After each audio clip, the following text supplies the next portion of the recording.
ಕುಡಿಯುವ ನೀರಿಗೆ ಮಿಶ್ರಿತಗೊಂಡ ಚರಂಡಿ ನೀರು.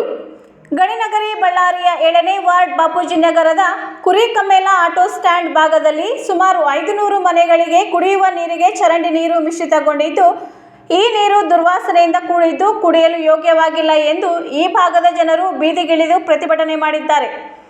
ಇನ್ನು ಈ ಸಂದರ್ಭದಲ್ಲಿ ಸಮಾಜ ಸೇವಕರಾದ ಮೊಹಮ್ಮದ್ ಅಲಿ ಅವರು ಈ ಘಟನೆಯ ಬಗ್ಗೆ ಕುರಿತು ಮಾಧ್ಯಮಗಳಲ್ಲಿ ಹೀಗೆ ವಿವರಿಸಿದ್ದಾರೆ.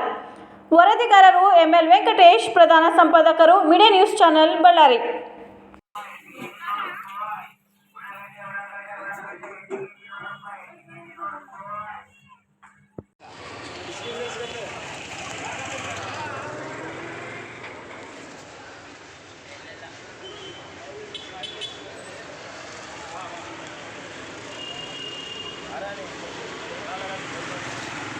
आया तो गल्ला मुचले को फूड पॉइजनिंग सोच के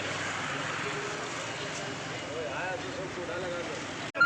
okay sir, ward number 7 PK street sir, ಇದು ಸರ್ ಮೊಹಮ್ಮದ್ ಅಲಿ ಸರ್. ಕಾರ್ಪೊರೇಟರ್ಗೆ ಹೇಳ್ತೀವಿ ಮತ್ತು ನಮ್ಮ ಶಿವಾಜಿ ಅಧಿಕಾರಿಗಳು ಎಲ್ಲರೂ ಬರ್ತಾರೆ ಸರ್, ಬಂದು ಸ್ಪಂದನೆ ಮಾಡಿ ಎಲ್ಲ ನೋಡ್ಕೊಂಡು ಹೋಗ್ತಾರೆ ಸರ್. ಬರ್ತಾರೆ, ಮತ್ತು ಕೆಲಸ ಮಾತ್ರ ಆಗಲ್ಲ.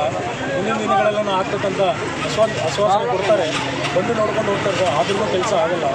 1 ವರ್ಷದಿಂದ ಈ ಸಮಸ್ಯೆ ಹಾಗೇ ಇದೆ ಸರ್. ಸರ್, ನೀರು ಈ ಥರ ಬರ್ತಾ ಇದೆ ಸರ್. ಒಳಚರಂಡಿ ನೀರು ಮತ್ತು ಹೊರಚರಂಡಿ ನೀರು ಎರಡು ಮಿಕ್ಸ್ ಆಗಿಬಿಟ್ಟು ಇಲ್ಲಿ ಕಾಲುವೆ ನೀರು ಎಲ್ಲ ಬಂದುಬಿಟ್ಟು ಎಲ್ಲ ಕುಡಿಯುವ ನೀರಿನಲ್ಲಿ ಮಿಕ್ಸ್ ಆಗಿಬಿಟ್ಟು ಬರ್ತಾ ಇದೆ.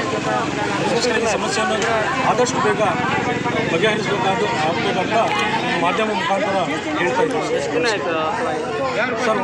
8ರಿಂದ 1 ವರ್ಷ ಆಯ್ತು ಸರ್. ತಿಂಗಳಿಂದ 1 ವರ್ಷ ಆಯಿತು ಸರ್. ಪ್ರಾಬ್ಲಮ್ ಆಗ್ತಾ ಇದೆ ಸರ್. ನೀರು ಇನ್ಫೆಕ್ಷನ್ ಆಗ್ತಾ ಇದೆ. ಹಾಸ್ಪಿಟಲ್ಗೆ ದಾಖಲೆ ಆಗ್ತಿದ್ದಾರೆ. ಅಲ್ಲಿ ವಾಟರ್ ಇನ್ಫೆಕ್ಷನ್ ಅಂತ ಹಾಸ್ಪಿಟಲ್ ಅವರು ಹೇಳ್ತಿದ್ದಾರೆ.